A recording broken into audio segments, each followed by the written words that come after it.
Hello students, this is your science teacher Shikha and science 4 के chapter 6 में आज हम पढ़ने वाले हैं क्लोथ्स वी वियर का चैप्टर, जिसमें सबसे पहले हम चैप्टर की एक्सप्लेनेशन पढ़ेंगे। उसके बाद हम चैप्टर की एक्सरसाइज को सॉल्व करेंगे, जिससे आपको कंप्लीट चैप्टर का कॉन्सेप्ट अच्छे से समझ में आ जाए।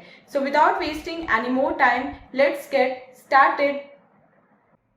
So students, this is our today's chapter, chapter number 6, and the name of the chapter is clothes we wear. इस चैप्टर में हम पढ़ेंगे क्लोथ्स के बारे में जिनको हम पहनते हैं।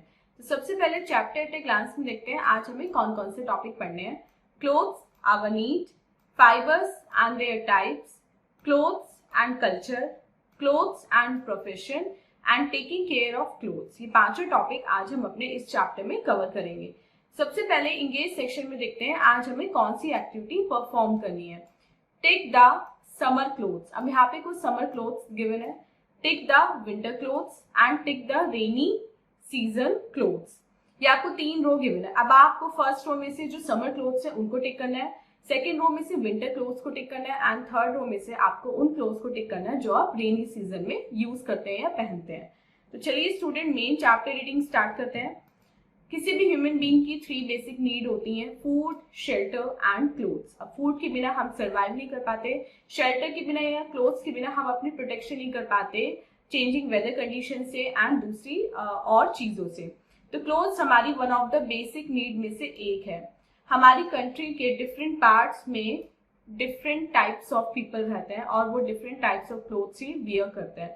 इनफैक्ट हमारी कंट्री की नहीं, हमारे वर्ल्ड की भी बात करें तो पूरे वर्ल्ड में डिफरेंट टाइप्स ऑफ क्लोथ्स पहने जाते हैं। ये डिपेंड करता है आप जो कपड़े पहनते हैं वो इस चीज पे डिपेंड करता है कि आप जिस प्लेस पे रह रहे हैं वहाँ की वेदर कंडीशंस कैसी हैं या आप किस कल्चर को मानते हैं, कैसे कल्चर है उसके अकॉर्डिंग ही आप अपनी जो स्टाइल है उसको डिजाइन। क्लोथ्स हमारी प्रोटेक्शन करते हैं कोल्ड से, हीट से, रेन से, डस्ट से और इंसेक्ट से।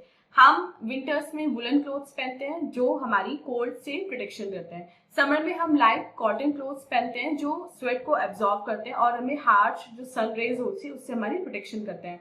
और रेन कोट हम तब यूज करते हैं जब हम रेन में यानी बारिश में बाहर जा रहे होते हैं। रेन कोट किससे बना होता है? Raincoat waterproof material से बना होता है जो हमें रेन से प्रोटेक्शन देता है। अब क्लोथ्स हमें डस्ट से भी प्रोटेक्शन देते हैं। डस्ट हमारे कपड़ों पे सेटल होती है, हमारी बॉडी पे सेटल होने की बजाय हमारे कपड़ों पे रुक जाती है।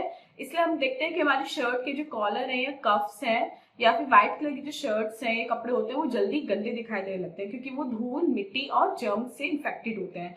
तो क्लोथ्स एक प्रोटेक्टिव लेयर फॉर्म कर देता है हमारे बीच, हमारी बॉडी के बीच और डस्ट के बीच में, और डस्ट डायरेक्ट हमारी बॉडी पे सेटल नहीं हो पाती। और ऐसे ही इसी तरह क्लोथ्स जो हमें मॉस्किटो से और दूसरे इंसेक्ट बाइट से भी प्रोटेक्शन देते हैं। पुराने समय में पीपल अपने जो लोग थे वो अपनी बॉडी को पत्तियों से या जो पेड़ की छाल होती थी, बार्क्स जो होती थी ट्रीज की, उससे कवर करते थे या बिग लीव्स से कवर करते थे।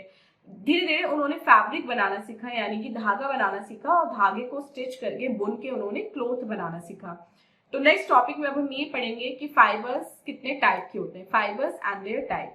हम ऑलरेडी जानते हैं कि क्लोथ जो है वो फाइबर से बना होता है। अब जब बहुत सारे फाइबर्स को हम आपस में ट्विस्ट करते हैं तो वो यान बन जाता है और ये जो यान है ये फैब्रिक बनाने के काम आता है। इससे हम फैब्रिक बनाते हैं और बहुत सारे फैब्रिक आपस में जुड़ के एक डिफरेंट क्लोथ का पीस बनाता है। अब जो फाइबर्स हैं वो हमारे 2 टाइप्स के होते हैं, natural fibres and synthetic fibres. Natural fibres कौन से होते हैं?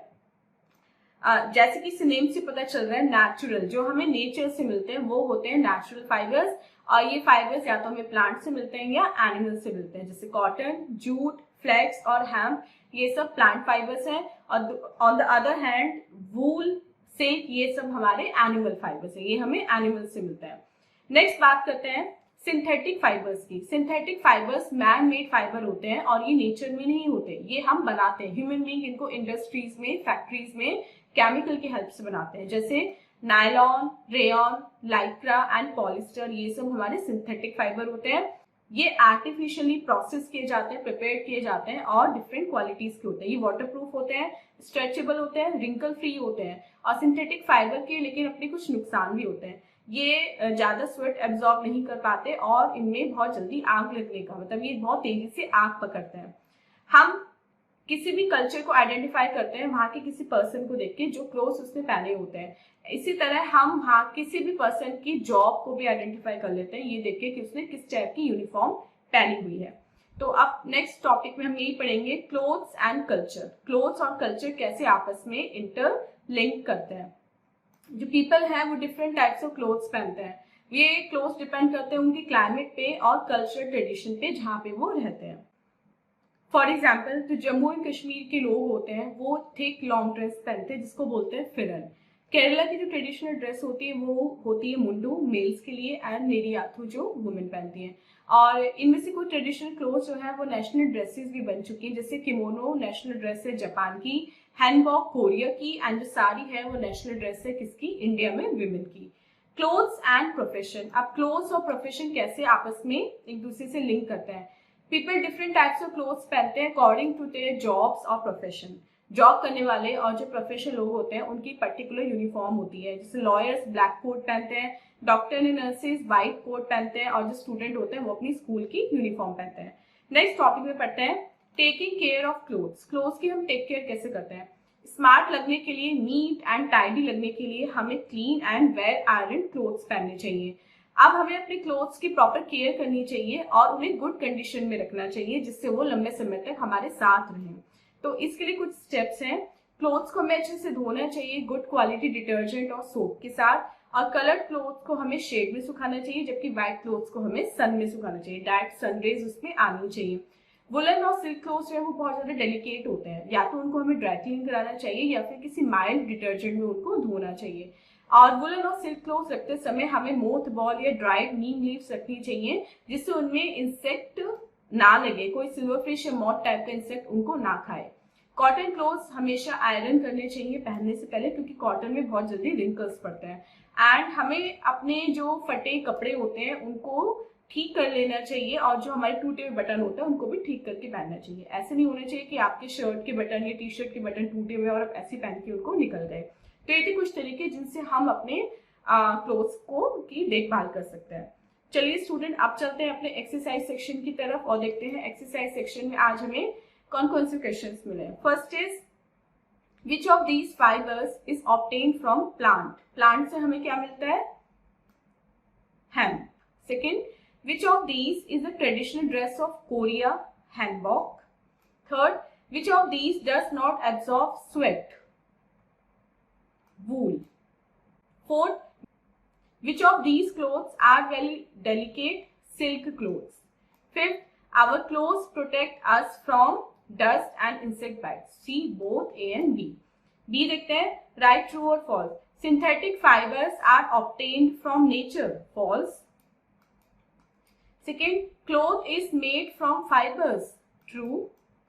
Third, our clothes do not protect us from insect bites. False. Fourth, clothes should be washed properly with a good quality detergent. True. And fifth, kimono is the national dress of Korea. False. Kimono national dress है Japan की जबकि Korea की national dress है हैंबॉक। So student, this was the exercise. I hope आपको complete chapter with exercise अच्छे से समझ में आ गया है। And this was our today's video. मिलते हैं अपने next video में इसे next chapter की explanation के साथ। Till then आप अपना बहुत बहुत ध्यान रखिएगा and bye bye.